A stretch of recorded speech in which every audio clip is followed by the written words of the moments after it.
ఈ 16వ తారీఖు నుండి 31వ తారీఖు వరకు ద్వాదశ రాశుల్లో గ్రహ గమనాలను అనుసరిస్తూ ఎలా ఉండబోతుందో సవివరంగా సంపూర్ణంగా తెలుసుకుందాం. వృశ్చిక రాశి వారు ఈ కాలభైరవాష్టమి సందర్భంగా ఎలాంటి విధి విధానాలు పాటించాలో సవివరంగా సంపూర్ణంగా తెలుసుకుందాం. వృశ్చిక రాశిలో ఏ నక్షత్రాలు వస్తాయనగా విశాఖ నక్షత్రంలోని చివరి పాదం 4వ పాదము, అనురాధ నక్షత్రంలో 4 పాదాలు, జ్యేష్ఠ నక్షత్రంలో 4 పాదాలు కలిపితే వృశ్చిక రాశి అవ్వడం జరుగుతుంది. అలాగనే చాలామందికి పుట్టినటువంటి కాల సమయంలో డేటా ఆఫ్ బర్త్లు లేనటువంటి ఏకైక కారణం చేత పేరు యొక్క మొదటి అక్షరాన్ని అనుసరిస్తూ రాశిని తెలుసుకుని ప్రయత్నం చేద్దాం. అవి ఏ అక్షరం ఒకసారి పరిశీలన చేద్దాం. తో, నా, నీ, ను, నే, నో, యా, ఈ, యు అక్షరాల వారందరూ కూడా వృశ్చిక రాశి జాతకులే. వృశ్చిక రాశి యొక్క అధిపతి కుజుడు. వృశ్చిక రాశిలోని కుజుడు స్వక్షేత్రంగా సంచారం చేయడం వలన అద్భుతమైన ఐశ్వర్యవంతమైన జీవనం పొందాలి అని మీ కోరిక నెరవేరబోతుంది.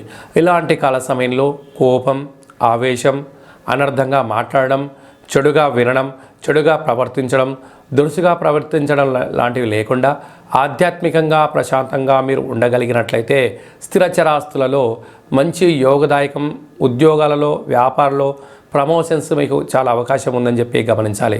కాకపోతే తన కోపమే తన శత్రువు, తన శాంతమే తనకు రక్ష, దయ చుట్టంబు గదరాసుమతి అన్నట్టుగా మీరు భూతదయతో భగవంతుడితో దైవ ఆధ్యాత్మిక చింతనగా ఉండగలిగినట్లయితే మంచి కాలం అని చెప్పి గమనించాలి. ధనావాకు కుటుంబ స్థానంలో రవి బుధ సంచార స్థితి ఉండడం వల్ల ప్రభుత్వ ఉద్యోగం ప్రయత్నం చేసేవారికి యోగదాయకము, సకాలంలో డబ్బులు అందడము, మీరు అనుకుంటున్న అన్ని పనుల్లో విజయం మీ సొంతం అవుతుంది.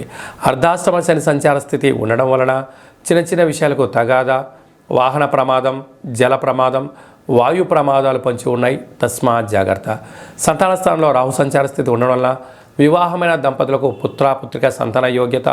6వ స్థానంలో గురు సంచార స్థితి ఉండడం వల్ల నిత్యము రుణభయం, రోగభయం, శత్రుభయం, మనోవేదనకు గురయ్యే పరిస్థితి ఉంటుంది. దీనికి యోగా, ఆసనం, మెడిటేషన్ చాలా అవసరం అని చెప్పి గుర్తుపెట్టుకోవాలి. లాభస్థానంలో కేతు సంచార స్థితి ఉండడం వల్ల మీ యొక్క ఆలోచన విధానము మీ ధర్మబద్ధంగా ఉన్నప్పుడు, ఆధ్యాత్మికంగా ఉన్నప్పుడు అద్భుతమైన ధనం మీ సొంతం కాబోతుంది. వ్యయంలో శుక్ర సంచార స్థితి ఉండడం వల్ల బంగారు ఆభరణాలు, నూతన వస్త్రాలు, విలాసవంతమైన జీవనాన్ని పొందాలని మీ కోరిక మంచిదే. కాకపోతే దానికోసము గొప్పలకు వెళ్ళి డబ్బులు ఖర్చు పెట్టుకోకుండా దాన్ని కొద్దిపాటిగా ఖర్చులను తగ్గించుకోగలిగినట్లయితే ధనం మూలం ఇదం జగత్ అన్నట్టుగా ధనపరమైనటువంటి కుబేర సంపన్నులు మీరే అవుతారని చెప్పి గుర్తుపెట్టుకోగలగాలి. వృత్తి, ఉద్యోగ, వ్యాపార కార్యక్రమాలు చేసేవారు, స్వయం వృత్తుల వాళ్ళు, మార్కెటింగ్, వ్యాపార రంగంలో ఉన్నవారు, గృహ భవన నిర్మాణ కార్యక్రమాలు, వ్యవసాయ సోదరీమణులకు చాలా మంచి కాలము అని చెప్పి గమనించాలి.